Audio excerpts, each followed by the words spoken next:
All right, I think we're gonna go ahead and get started here. I guess we'll start with introductions. My name is Silver Screen. I'm the writer-director of the Fallout Equestrian animated series. Over here to my right. Hey, my name is June G, or you can just call me Gus. I am the musician here. I do atmospheric stuff, or just really dark or suspenseful type. Perfect. I'll just Down do this the left. one, okay. I'll just make you work for getting the microphone over here. Hello, I am the Equestrian Wastelander. I am the voice for Calamity, and I also am the PR rep and one of the singers and just the jock monkey of the entire group. No, I just love running around and helping people out and working with things. It's a fun job. But yeah, welcome to Fallout Equestria, the animated series. All right. Yes. Glad to see the excitement. Joining us on Discord are some of our team members. I'm not going to show them on screen, but starting when I introduce one of you, if you want to unmute your mic and just say a little hello. We have Cypher Fern, one of our background artists.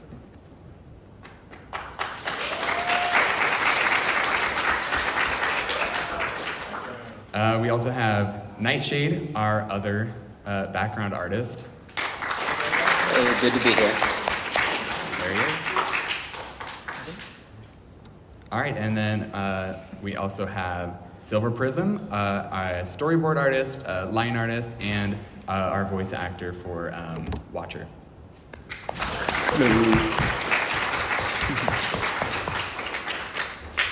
And then last but not least, we have Skyraider, who helps out time to time with sound design and will be eventually helping us get sound clips for like weapons and stuff like that.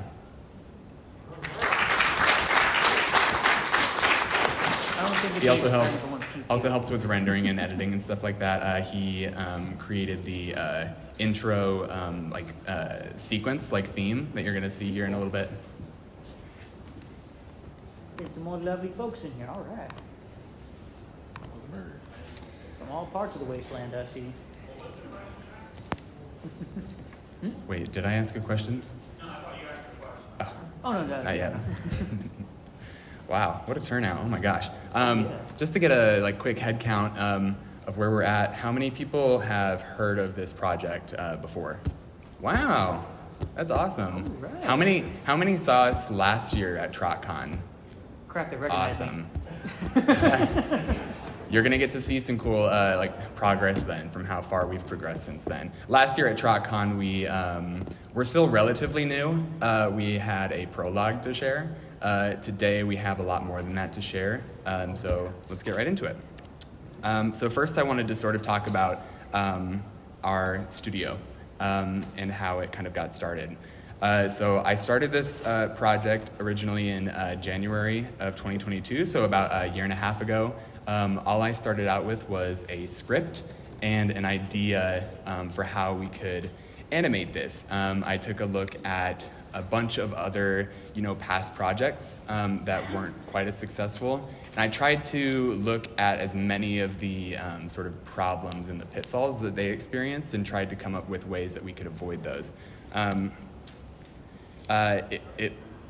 When I first started out, so I'm not an artist myself, but so in order to find people who could help animate this thing and get art and visuals going, I kind of had to jump around to every online community, the Fallout Equestria Discords and subreddits and stuff like that, asking around, looking hey, I'm trying to get Fallout Equestria animated.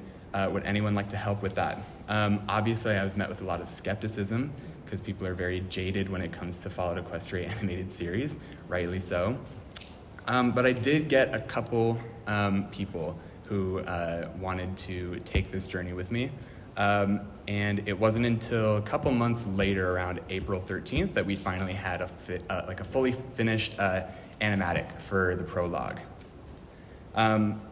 Since then, we've done a couple convention panels and appearances and stuff like that, and we've grown our team to about at least 30 members now. Animation is well underway. for the first episode, and we're gonna have a bit of a sneak peek later on to show you guys some of that. This is our second year at TrotCon, and hopefully won't be the last. So as I said, when I first started out, I did a lot of retrospective analysis of past projects. This is not a bashing session. I wasn't there, and I don't know the people who were in those projects, and I don't know what exactly went wrong, but what I want to do is just sort of point out some of the things that I noticed that I tried to take steps to avoid happening this time around. So one of those things that I noticed was putting the cart before the horse. So not getting too ahead of ourselves.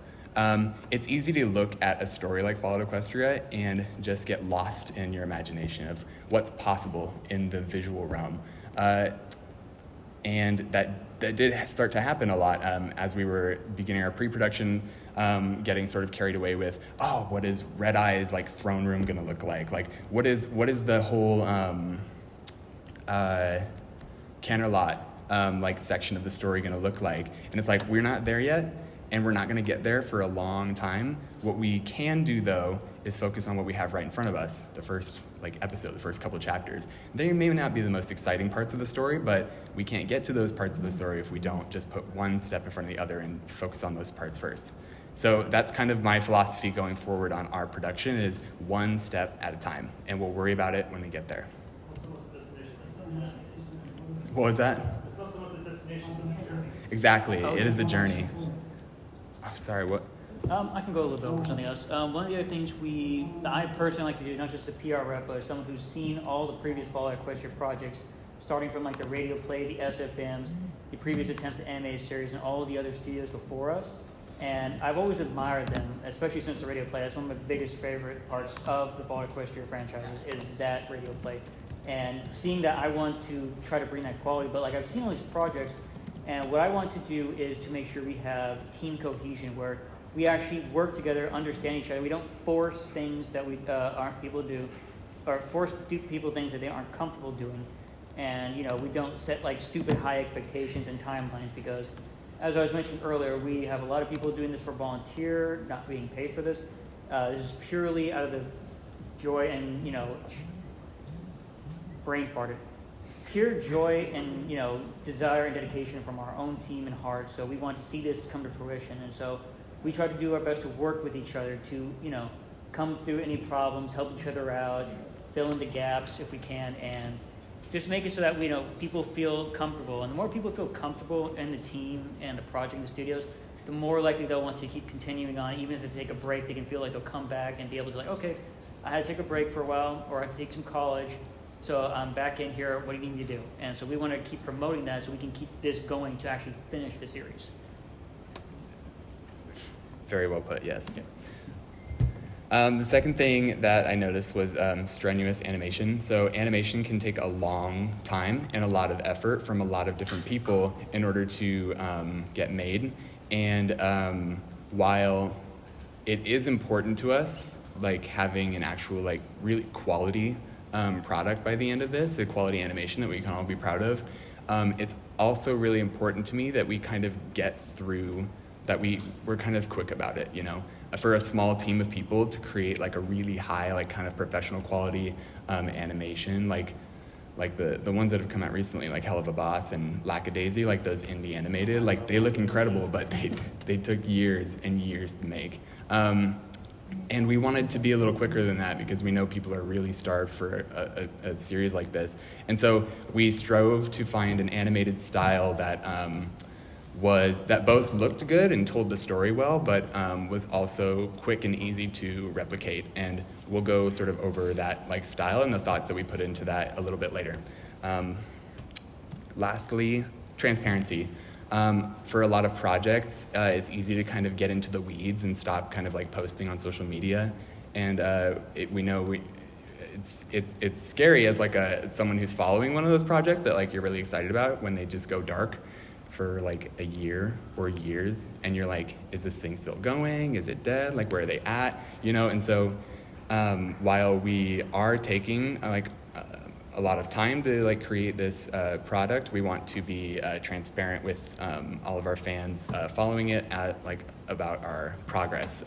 You can follow us on our Twitter and our YouTube, and follow our Discord server to see like progress and stuff like that. And I'll have links for all those at the end too. Yeah, like usually I like to try at least once every week or two to say, hey, we got this on our Patreon, we got this gorgeous concept art, we got this audio file or song in the mix, we got these lines, we got this percentage done. So I try to get as much top of as I can to like let you know, hey, this is what the progress is, and you don't have to be like waiting like for months. Like you see moths flying in the Twitter, like what's going on?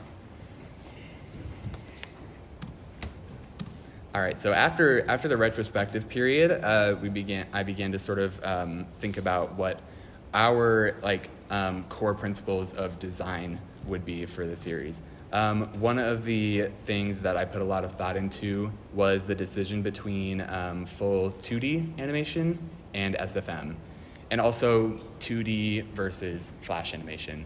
The big thing with 2D versus Flash is like the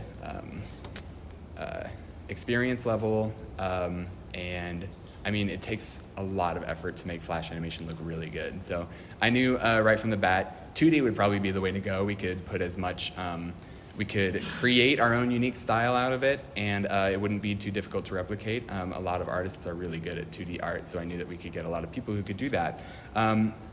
SFM, as much as I love Source Filmmaker, and as much as I love it as a tool for especially beginner animators to be able to use models that already exist, and there are quite a few like Fallout Equestrian models already in existence, a lot of Source Filmmaker videos end up looking like exactly the same. It's hard to kind of distinguish your like style in Source Filmmaker from other Source Filmmaker creators, and those who can distinguish their style it takes a lot of effort to really create your own style. So I knew that SFM probably wouldn't be the way to go if we wanted to create like a unique look for this. The animation style that we're going for is kind of an animatic style. So it's not full like frames per second animation like people are used to seeing like the big studios create. It's more of an animatic, so it's kind of static. But with fewer frames cuts down on production time like a lot. Like it's incredible. And without a whole lot of loss of quality. Like, is all that movement really necessary? Not exactly, not in most cases. So then finally, we want to stick to the story as faithfully as possible, while hopefully attempting to improve on some of the story beats, some of the storytelling, and tell the story in a way that keeps its spirit and its soul intact. Like the thing that people really love about it, we want that to be present in our series. So I think before I talk too much more about the project, I'd like to have us all watch our animatic for the whole first I episode. haven't seen it with the old one. Nope, so this one we uploaded on YouTube a couple months ago, so you may have seen it already, but I'm just gonna play it here so that we can all get a sense for what the episode really is.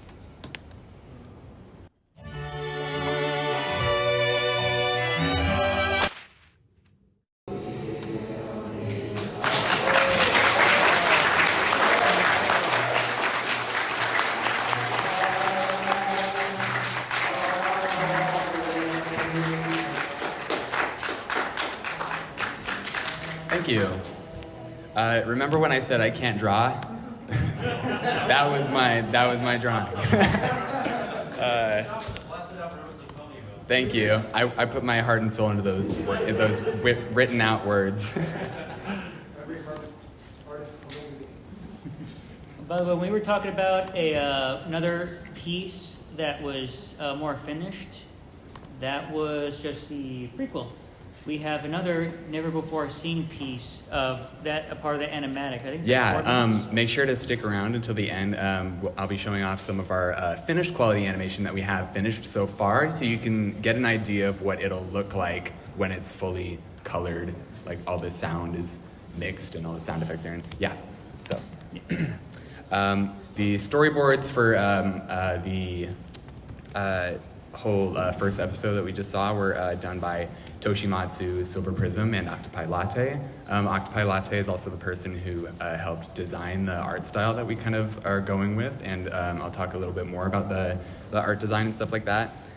We also have our concept artists who help create concept art for characters, locations, props, stuff like that. So right now I'm going to sort of talk about the art design. Our thoughts sort of going into like the visual style of the series. The title of this section is Balancing Fallout with Equestria, because that's always been really kind of like the hardest thing to do when moving Fallout Equestria into like a visual medium, is how do you balance the more mature, darker themes of Fallout with the like Technicolor, bright, happy colors of My Little Pony. Oftentimes it sort of clashes. It looks visually strange. You get sort of tonal whiplash. So what we wanted to try and do was retain some of the like cuteness of the My Little Pony character designs that people all know and love, and why you're here to watch a My Little Pony series, but also sort of have harder edges, hard dark lines, muted colors, so that when the more mature stuff starts happening, it doesn't feel like it's coming out of nowhere. It feels like this world is sort of cohesive. Yeah, not like Smile HD. Yes, exactly.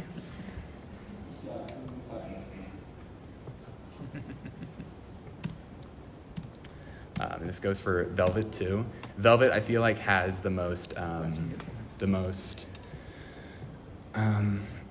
don't want to say outrageous, but most outrageous design of the main cast. It's like, you know, bright red and yellow colors, and like that's not something you can really change because it's written into the text. Like the other character, like especially Little Pip.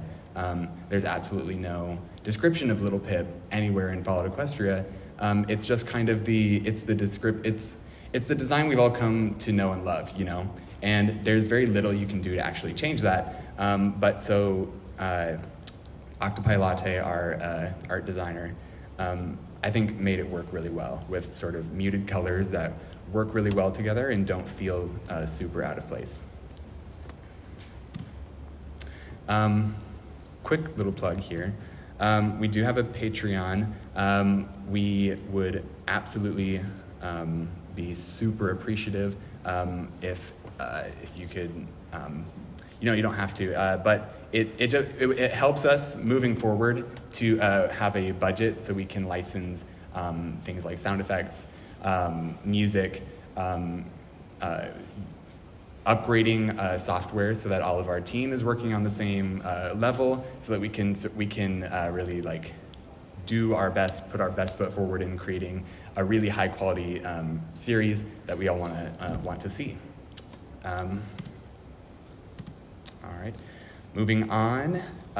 This section I'm going to talk about and sort of break down our process for the animation, because it's not a very typical like animation production. So we kind of had to come up with our own systems and processes for putting this whole thing together.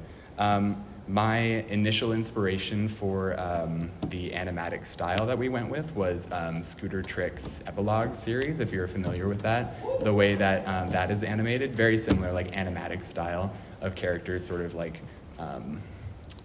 moving, like there's only like a couple frames of difference, like in like the mouth movement, so you can see like sort of see you're talking, and your brain sort of kind of like it kind of forgets that it's watching just like an animatic, and you start to sort of imagine like the movement between those frames. So I thought that would be a really great way to tell a story. So through our process from animatic to final quality, we have our background artists, both of whom are on the call right now, Nightshade and Cypherfern. And what's interesting about these backgrounds is that they are all 3D modeled and then rendered using engines that make it look like a 2D drawing. And if you if you're looking at it now and you're saying, oh, that is 3D, you start to notice it a little bit, but if you're not quite looking at it, it really does kind of blend in. It sort of looks 2D. And then we also do have some 2D elements drawn into this frame specifically with the mentor in the background there. After that, we had a team of line artists who each take turns working on different sections of the episode. We have a very limited pool of people who can actually draw the line art because we want it the art style to all look consistent throughout. We don't want it to be in one art style in one section and then a completely different art style in the next, kind of like with the animatic. That would look really strange. So line artists who are capable of drawing that art style that we're going for, those are the people that we had on our line art team. This section right here specifically is done by Dream, our lead animator. So then after the line artists go through, we have another team of colorists who come in and color those frames, and those are based on the concept arts and the palettes provided in the concept arts.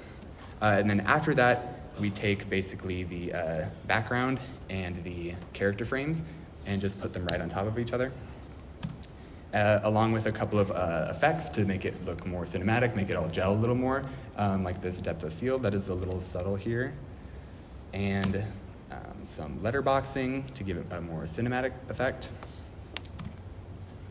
All right, so I'll go ahead and play that for you.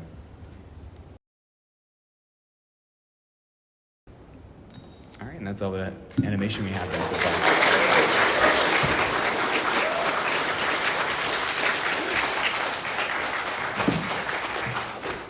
That was worth the wait.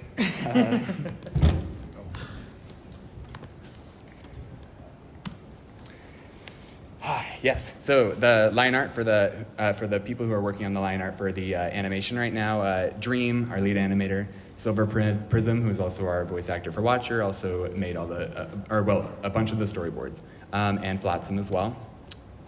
People working on coloring are Wolfie and Metallic Rose Finch, who also helped with some of the concept art. As I mentioned before, background art being done by Cypher Fern and Nightshade. We have some musicians. Gustavo here on music did my chores. I do not have an image for him, but he's going to be helping with scoring the episode. Sound and audio, Sapphire Sistrin and Gator Kitty helping with the sound design, audio placement, mixing, all that fun stuff. We changed the name, I love it. All right, so before we move on to Q&A, I want to share some stuff for what we're working on with episode 2. So as we're starting to finish up the animation for episode 1, and when I say finish up, I mean continue working on. We're not super there yet, so it's not gonna come out tomorrow. But know that we are working on it and we'll be continuing to update you with our progress. But we are starting pre-production for our next episode. The next episode is going to consist of chapters 3 and 4. So Little Pip, the library, you all know what happens at the library. Iron Trod, firearms where she finds the Little Mac, and then we eventually meet Calamity. So I'll just show some of that concept art here real quick. I think we can safely assume that we might avoid the Made for Kids ban on YouTube. Or if not, well, it'll be like the Happy Tree Friends thing all over again. It's so cute. It's made for kids. So none of these things are super finalized, as they are concept art, kind of rough drafts. But we are really playing with the idea of giving Calamity beard or facial hair of some sort, just sort of differentiate him from the designs that have come before. Still trying to find the facial hair that fits him, kind of doesn't really do anything crazy with his character. Everyone's favorite, Ditsy Doo. This one was done by Hidden Faithy. These couple were done by Brainiac. Calamity become a Southern style gentleman. with a gun. Got some Raider designs here. I think these are more so to show off the kind of Raider armor designs, as well as a bunch of random Raider designs that Brainiac designed for us. Brainiac is incredible at making Raider designs, and these ones, my specifications for her, my one caveat was make them look like easy to kill. They're not boss level characters. I don't know, that third one in the red on the right looks hard to kill. Yeah, they look pretty badass though. Oh, they do. We got these robo-bots, these brain bots in the Iron Shod Firearms Factory. A little dirtier there, and they have laser hands. I thought that was your mouse for a second. It's like a little fly coming across the screen. I'm like, that's a new mouse. All right. This is the exterior for the library. Looks pretty run down, ramshackled. I have an interior somewhere. I forget where it's at. I think I can just download and send it. If not, I can just go through the Discord chat and show it there. It's definitely concept art. Send me one. There you go. That's the interior. Not quite finished yet, but super cool looking. There's still a lot of gore missing from the scene. I don't think I could show at this. This is a 13 plus panel, but I think I'd probably need an 18 plus rating to show that kind of stuff. We got a head blown up. What's the difference? I'm kidding. We're working on a lot of cool little props here. The apple grenades.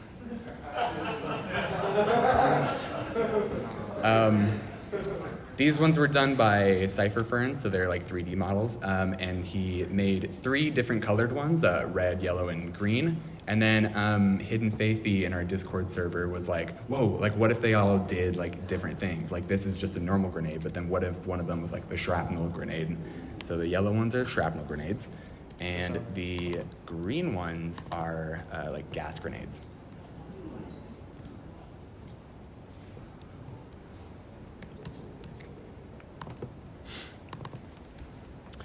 Some fun stuff like health potions, a lot of different designs there, but I think we might end up going with that final version there. This is a design of Little Mac, drawn by Lone. Some Raider armor for Little Pip. Med kits.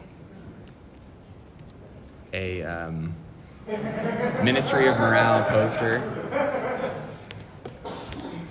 which we could also consider to be our first design of Pinky. That's just me after convention. I don't know what you're talking about. When did you take this photo? Actually, me when I had hair too.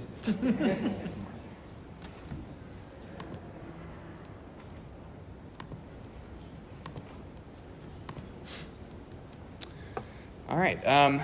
I don't think there's a whole lot of other stuff I was really planning to share. It looks like we got through that pretty quickly. We have about 30 minutes left. I guess I can open this up to Q&A section. All right. So any questions? I see one in the back right over there. You have that song on Spotify? No, we don't, unfortunately. But maybe we can look into doing something like that in the future. And what are your guys' favorite radio songs? Fallout radio songs. Oh, is Tumbling Tumbleweeds in a Fallout game? Yeah. Yes, that's it. I haven't played it. What about our friends over here on Discord? Oh, we have one in the back. That's Minecraft. Okay, I saw the hand in the back. Yes. I noticed that the boats of the Wasteland were very reminiscent of Fallout 3. Are there any particular inspirations to that? For the design of the Wasteland? The design of the boat to the Wasteland. Oh, Going into the Wasteland for the first time. yes. That's a you question. You know, it wasn't specifically inspired by Fallout 3, but it's possible that I was subconsciously inspired by that, because when you step out in Fallout 3, there is that big flash of light that sort of blinds you, and then you view the wasteland. So that's kind of the same effect that I was going for in the animatic. I think the original was based off of Fallout 3 as well, so it just feels right to kind of coalesce and just synonymously keep it along those lines. Yeah. It's just more recognizable. Like everyone knows New Vegas, everyone knows Fallout. It was like mostly based on 3, but it had little elements from basically all the games at the time, like 1, 2, and New Vegas. Yeah. Yeah. Yeah, so I think those are definitely the games that we're going to be pulling from the most. See one right over here? Are y'all still auditioning musicians? Musicians? Yeah, we can always use more musicians.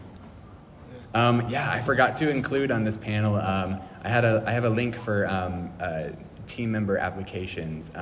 If you're an artist and you'd like to join our team, It's like posted in the meantime. hold on, let me see if I can. If maybe I can just pull it up on the Twitter and then just share it to people. I had it in our old panel slides. Oh dear God, it's in the very bottom. I gotta scroll. But yeah, if we can't find it immediately, what There it I is. can do is I can scroll all the way down to find our links to. Oh, never mind. All right. So this link, if you scan this QR code, will take you to a Google form where you can send in an application to be part of our team for making this episode or this series. We're looking for artists, definitely musicians who can help either generate ideas or to help with the score and the composition of episodes. For artists, storyboards, backgrounds, character art, concept art, things like that would all be super helpful and super appreciated. Right over here. Are you looking for voice actors? Voice actors, not at the moment.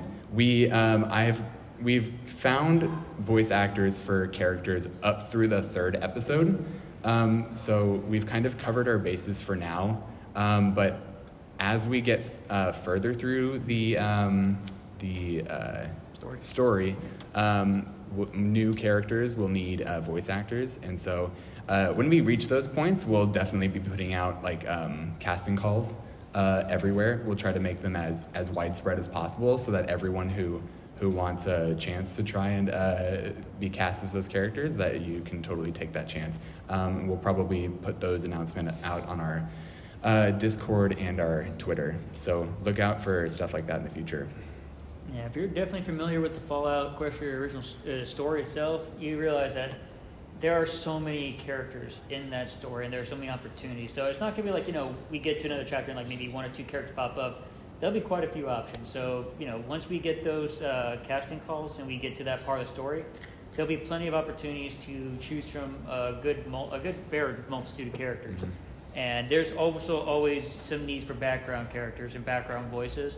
So it's not going to be like, if you miss a chance at a main character, you're done. We're always going to look for some more background characters, because some people that feel like they get a chance to participate in this and get a chance to be a part of this. I think I see a hand, right? Yeah. Yeah. Oh, yeah. I thought I was doing this, and I forgot the plushie was right there. How did you first get into Fallout experience? Because I first did anyone remembers the Crazy Scrambling audiobook? I think you're asking how we got into the Fallout? Yeah, Fallout Equestrian. Ooh, that's a fun one. Yeah, that's a fun one. I joined the My Little Pony fandom really late, like in 2021, and it was very soon after that I discovered Fallout Equestria and began reading it. And by the 7th chapter, I was like, I need a physical copy of this entire series because I'm in love with it. So I binged the entire thing. Went on a rabbit hole looking for like animations of it and like visual stuff of it, which like there's a lot of it, but compared to the rest of the series, it's a very small amount. So I was always super disappointed that I sort of missed out on all the attempts that happened like throughout over the past decade, like all the animations attempts. I always felt like horrible because I felt like I was coming in late to the game and I missed out on all those attempts. So I made my own. Do you want to? Yeah. Yeah. What was the question again? How'd you get into Followed Equestria? Well, it's pretty simple. It got recommended to me on YouTube. So, well, I haven't finished watching it. I haven't even finished. I don't think I've made it to chapter 5 because it's super long. So, and I've already binge watched My Little Pony, and now I'm like binge watching Gen 5, and I'm trying to get to the other generations too, if I get the chance. But really, it got recommended to me, and it was really fun. Like I was listening to the audiobook, and it sounded like it needed some music. You know, it needed some music because without music, it's nothing. So yeah, that's what I got into. Yeah. I guess you can call me the grandpa of the group.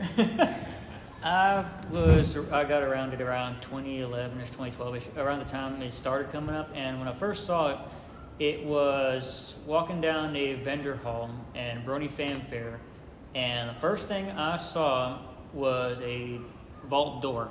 I didn't know it was a stable tech door. I just knew it was a vault door. And I'm like, oh, sweet, Fallout stuff. I see a pony across it. I'm like, oh, that is so cool. Someone must have just commissioned this. And they're like, no, it's a story. And they're like, tell me more. And then they threw me the loop into the story. They threw me into the radio play. And it's just been a rabbit hole from since. All right. What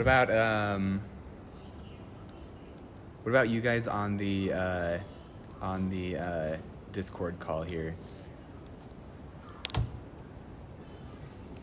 What was the question? It was how did you get into Followed Equestria originally?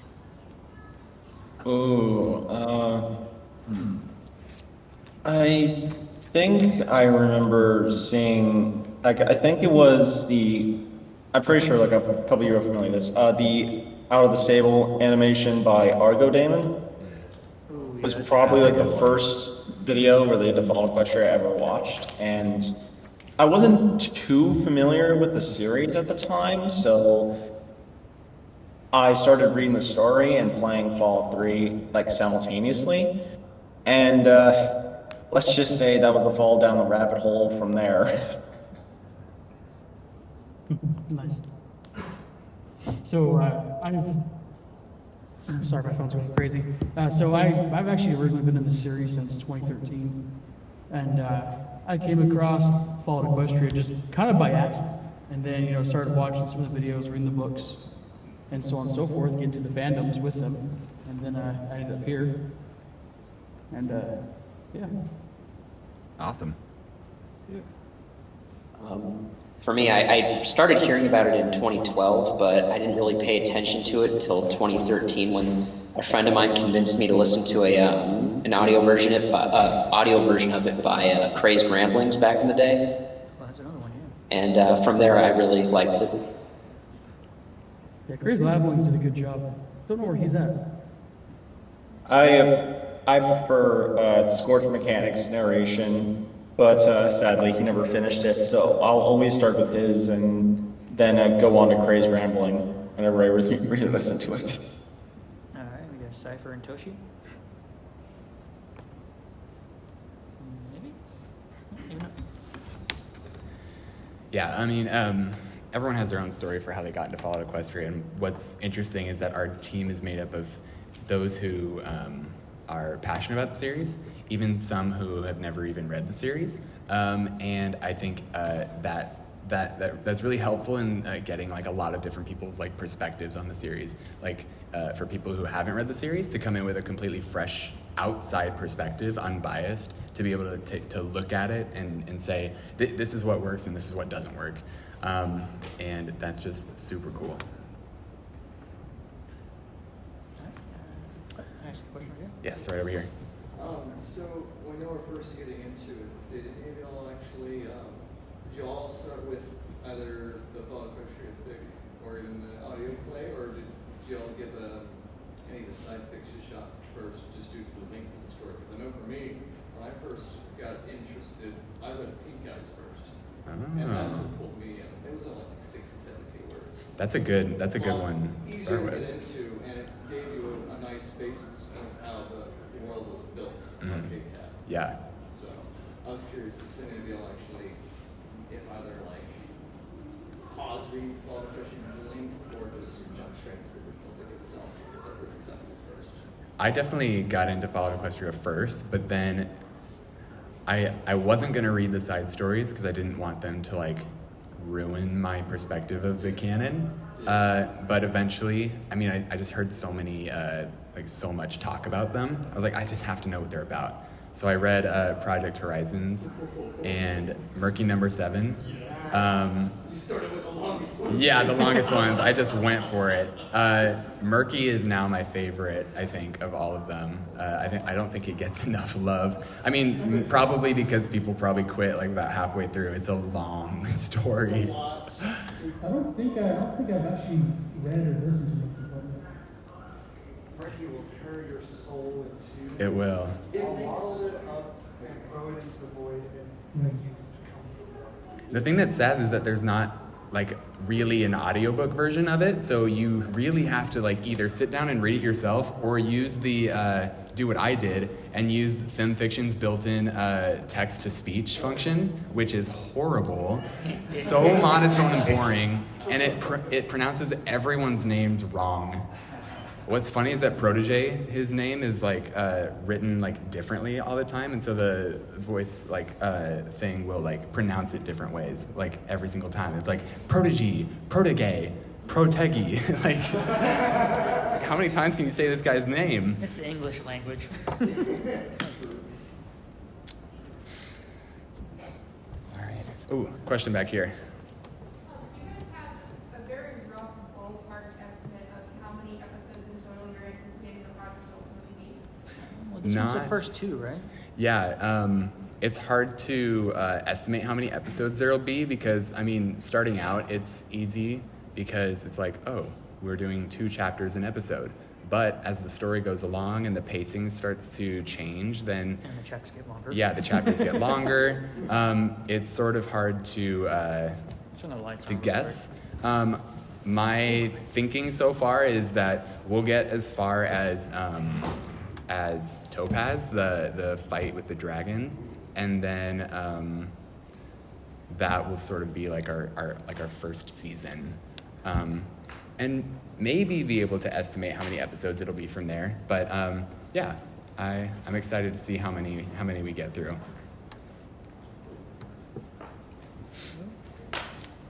Are there any concerns with censorship possibly on YouTube? I know YouTube can block videos, and especially having My Little Pony name attached to it, it could be marketed as for kids potentially. Are there efforts to censor it or kind of like stomp that out before it becomes a problem? Or are you going to try to remain artistically faithful to it and depict? Because Fallout Equestrian is very graphic. Yeah. Story. I didn't know there were problems since the meeting's going to be released on YouTube. Right. Yeah, that's definitely something we've thought about, especially since in the very next episode is one of the most difficult to read chapters with the Raider library. Very gruesome, very dark, like setting. And so we kind of have to tackle this issue like immediately of like how do we want to handle like the gore and like stuff like more like darker themes of this story. And I think we're going to try and be as faithful as possible. You know, there are a lot of like already mature stuff on YouTube, so I'm not worried about those things like being censored. I know that they can be like demonetized, like if you're like relying on monetization on YouTube, but we're mostly going to be relying from our Patreon to procure a sort of sustainable budget for this project. So I'm not too worried about demonetization either. When it comes to the made for kids part, it's possible that we could get flagged for that, just being that there are pony characters on screen. It'd be hard for them to hold with it. Yeah, yeah, exactly. Yeah, I don't know. It makes me kind of want to want to just drop the F-bomb within like the first 10 seconds of the video just to show YouTube like what this is the one about. F-bomb we got will do that job just well enough. Well, I mean, we already have one of the raiders dropping the F-bomb in Celestia's name at one point in the episode, so I think we'll be fine. Yeah. So real quick, Nightshade made this during the animatic, and I was just going to briefly share this with you a chance to. Yeah, show that. Sorry, what was it? Just real quick, one of our amazing artists created. Off topic. What? Oh yes, off topic again. During the animatic, created a gorgeous little piece that we were hoping asked permission to share. And is it sure? I don't know if it's on the screen or not. Y'all see a picture? Oh, yeah, no. Oh. That's fine. Keep changes. That one. Yeah, we got some incredible artists, by the way. Love every single one of them. Yeah, they want to cut the question story. It's just like, I want to make sure we get that. That was just so cool. And they made that during the animatic where we were watching it. That is their 30-minute amazing doodle.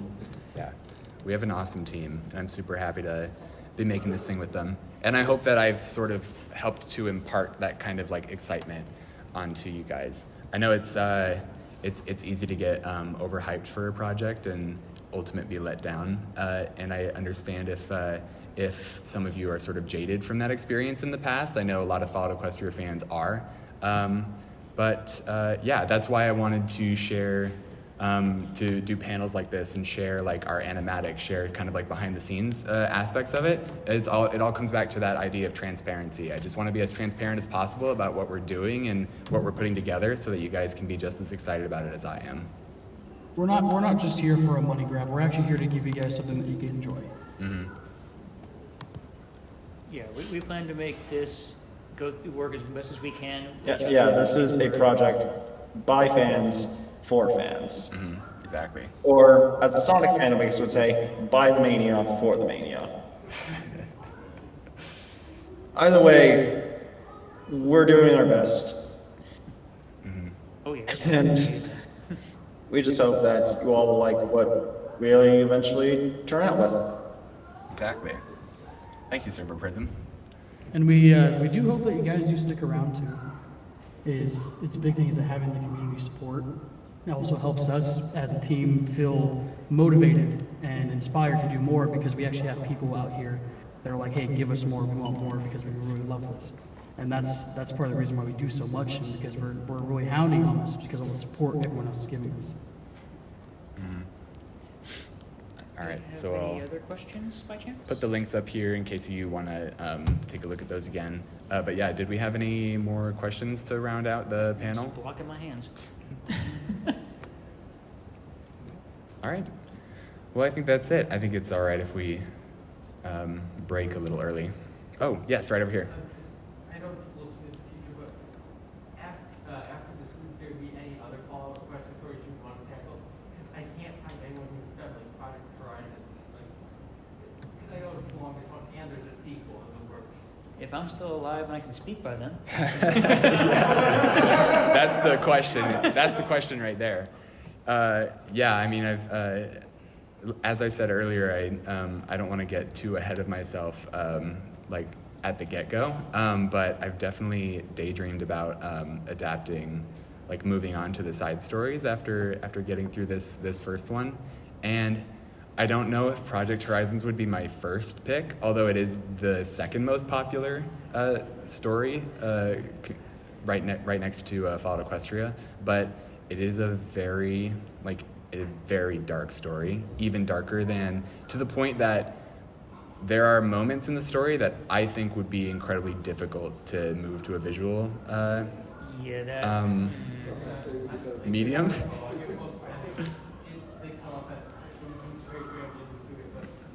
I mean, I think it's just like if we were ever to do content for any of the side stories, I'd probably say most likely our first attempt at something like that would probably be something for Pink Eyes, because that is significantly shorter. Uh-huh. It's also easier to work Give with. yourselves a break. Yeah, exactly. It's not impossible. It's not something we haven't talked about. We have entertained the idea, but at the moment, as you were saying, we don't want to put the cart before the horse. We want to be able to at least keep the promise we made to get this series finished. And then, you know, if we got some more people going down, who knows? We might get a lot of people still into Fallout as we finish the season. We might have a lot of people who are willing to help out. We can get Pink Eyes, Mercury Number 7, Heroes, or even Project Horizons.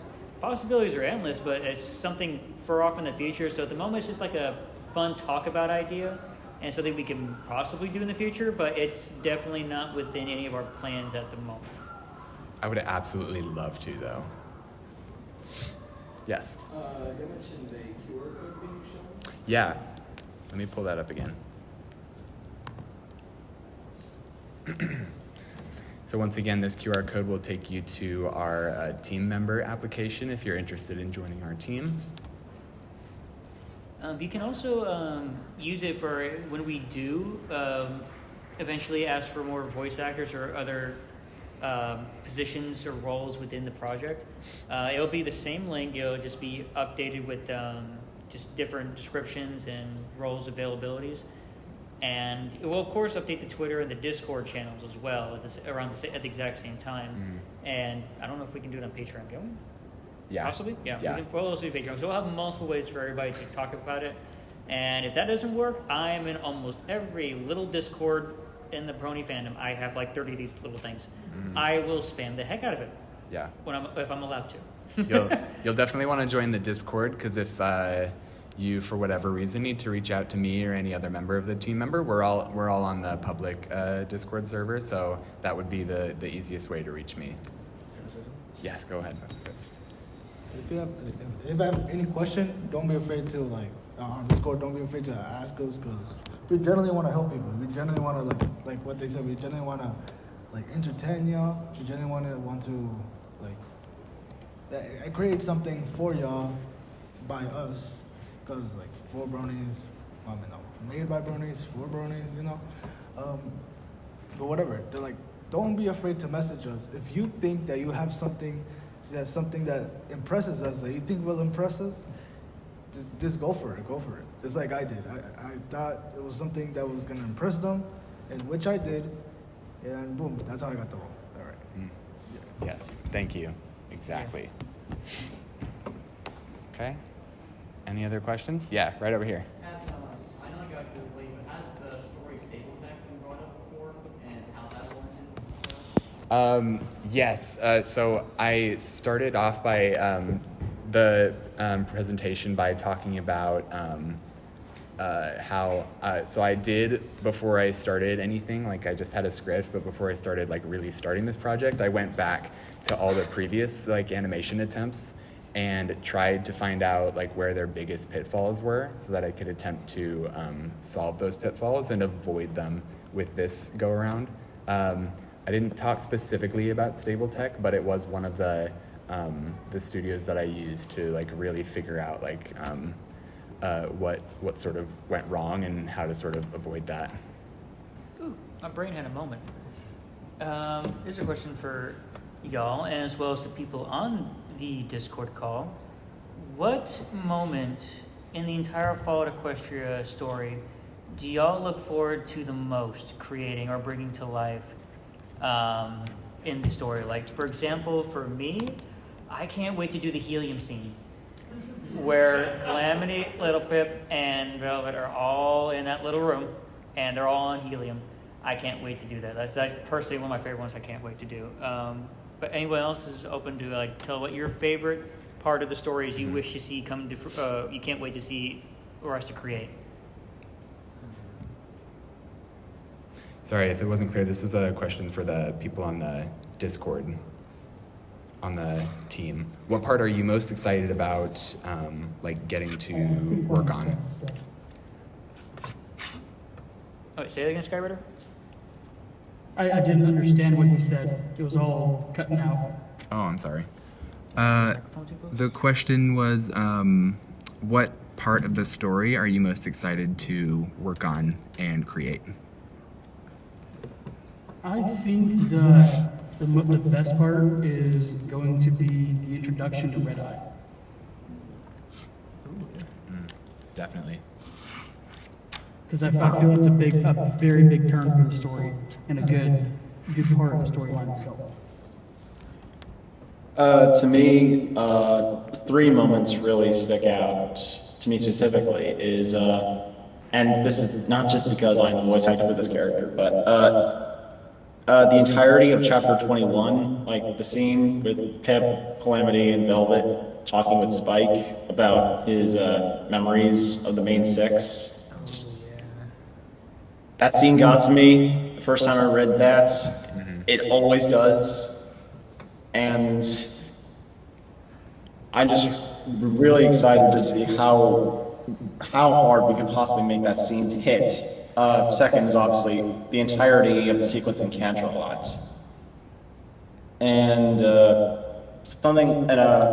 I guess like some of the scenes of like the Enclave coming down from the sky, and though obviously that's a very, very far way out from where we are.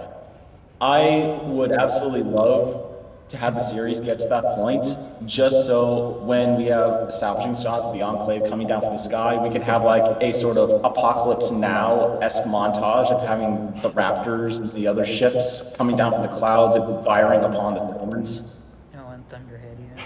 Yeah, that one's actually that's a pretty good spot too. Yeah, I mean, just like when I was re-listening to that recently, it's just like I just had like Flight of the Valkyries just playing in the background while listening to that part of the story. Someone from Nightshade? Personally, I'm looking forward to getting to Philadelphia, just getting to model the cityscape and the environmental storytelling involved will be very fun. I would love to get to the Tenpenny Tower. The setting is really nice, and I really enjoy this piece on this wasteland. And of course, I guess anything to deal with Steel Clothes, I guess, because he's one of my favorite characters from the original story. Just, I guess, I mean, of course, since I won't be the voice actor for him, obviously, but just like getting to see his stoicism and his very overpowered arsenal. Just I'm also pretty excited to see. For me, what I'm excited to see is when Pip first time once again meets Velvet and tries to save her, and this will be the second time she's ever been in a firefight. So I'm interested what environment I can make in that environment. Yeah, definitely. Gee. Well, I haven't really seen that much yet, because of course it's kind of long. But what I'm really excited for is the parts where it's more dramatic, into like for example, like what we just saw the slavers like capturing little Pip. I'm most excited for that because then right there you can like it has that emotion, like it has all the unique attributes and all of the music in there. And I'm pretty sure we're gonna release a soundtrack album if we get ahead. But I'm really excited for that, and yeah. I think the part you're if I had to make a guess, the part you're most likely going to look forward to is when Velvet first performs on a stage. That one has a lot of dramatic moments and musical opportunities that you'll love a lot. Yeah. Either that or when they're in Tenpenny Tower. All right, so it seems like we're coming up on time, so we're going to get wrapped up here and let the next panel get set up. But thank you all for coming. If you have any questions, you can come on up and talk to us. I was handed a little sign to say the bar is open till midnight on the first floor. I've done my job. People in the Discord, thank you so much for showing up. We'll stick around for a little awesome. bit to help out, answer any questions, and get y'all. Thanks for throwing the panel. I appreciate it. If you see us around here, and if you want to ask some questions, don't be afraid to come in. Oh yeah, you can't miss this. No. Okay, hello. You guys had a fun time.